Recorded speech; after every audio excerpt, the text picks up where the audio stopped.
Alright, welcome back to another video. So, this one's going to be called How to Bench 225 Pounds ASAP, a Michael case study. So here we go.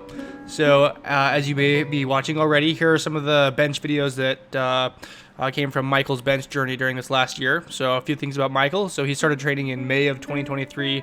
He had no prior weightlifting experience outside of like school sports. He had a starting max of 115 pounds. The earliest video you'll see here is a failed attempt at 125, but he did make 115. We just don't have any video of that. And he hit 225 pounds after 14 months of training, benching 3 days a week.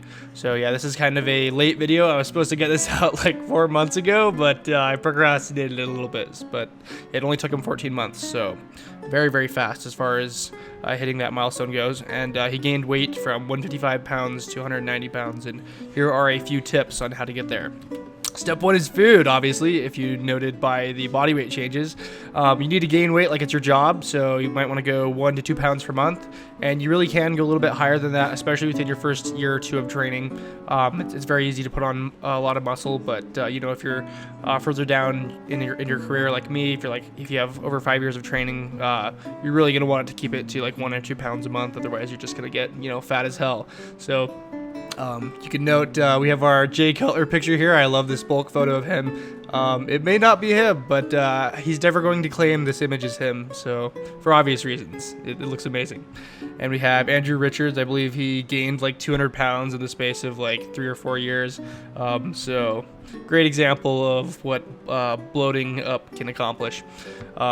More meals equals less likely to gag and vomit. So, if you get a bit nauseous with huge meals, it's better to spread them out. I typically have about 7 to 8 meals a day, and they're really on the smaller side just because it's really hard for me to sit down and just gorge myself because a lot of this food is not very tasty. And you're going to be wanting to get 0.7 to 0.9 grams of protein per pound of body weight. All right, step 2, become Snorlax. So you're gonna need 7 to 9 hours of sleep per night. This is very, very important, probably more important than the eating.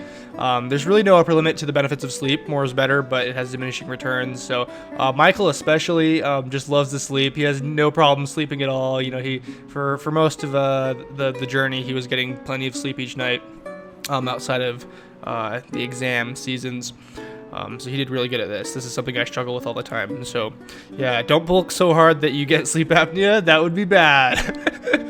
I think I might even have a little bit of sleep apnea nowadays just because I'm so heavy. I'm weighing about 240 in the morning and a bit heavier at night. And I do wake up quite a bit, so I might need to invest in like a CPAP machine or something. But for most of you guys, hopefully that's not an issue. And here's a pro tip: that cold rooms are extremely conducive to good sleep. This isn't something I figured out until last year.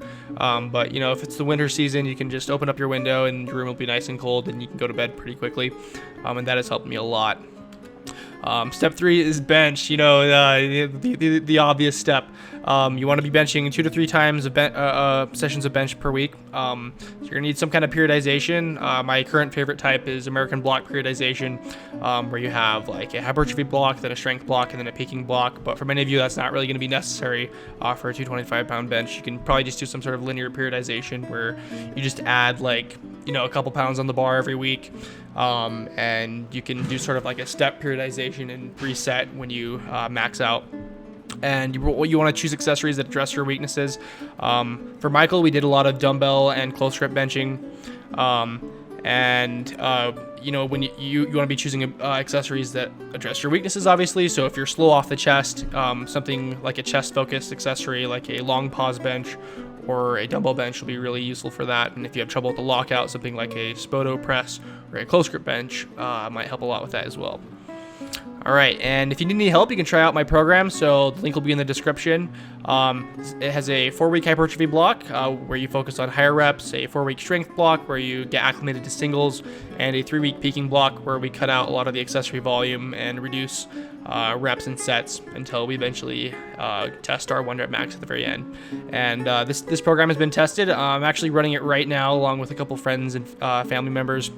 Last time I ran this, I hit a 385-pound bench for a 5-pound PR, and I have a brother who hit it for a 10-pound PR at 280 pounds. So it seems fairly proven that it works for intermediate and advanced lifters, as well as beginners.